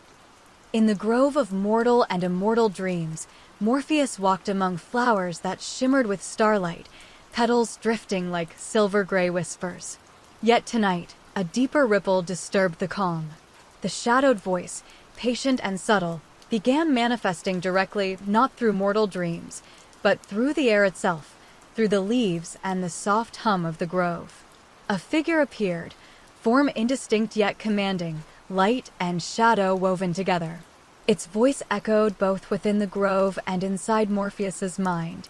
You guide mortals, yet what are you but a warden of fleeting illusions? Can you defend purpose itself when the threads unravel? Morpheus felt a cold weight settle in his chest, questions he had avoided for centuries pressing against him. I am the guardian of dreams, he said, his voice steady despite the shadowed presence. I weave hope, guide choices, and nurture courage. What endures is not only what mortals dream, but what I preserve for them. The shadowed voice shimmered like smoke. Hope is fragile. Courage falters. What you guide may crumble before your eyes. Can you protect meaning when nothing is certain? Morpheus walked forward, petals of silver drifting around him. Even if shadows twist the path, even if doubt and fear press upon mortals and gods alike, my purpose is to weave care into every thread, to nurture what is possible. Dreams are not only fleeting, they are mirrors of courage, of choice, and of love. I defend not illusion, but potential. The shadowed figure pulsed, whispering threats and temptations, offering visions of despair, of mortals faltering, of hope dissolving. Yet Morpheus's silver-gray cloak shimmered with resolve. He understood. Every trial he had guided, every mortal he had strengthened, every act of care was preparation. Not to control, but to nurture. Not to impose, but to guide. We shall see, the voice murmured, retreating into shadows that rippled across the grove. The challenge was not yet ended, but the confrontation was imminent. Morpheus stood, calm and vigilant, aware that every choice, Every act of guidance and every thread of hope he wove would soon be tested against a force that sought to unravel everything he held sacred.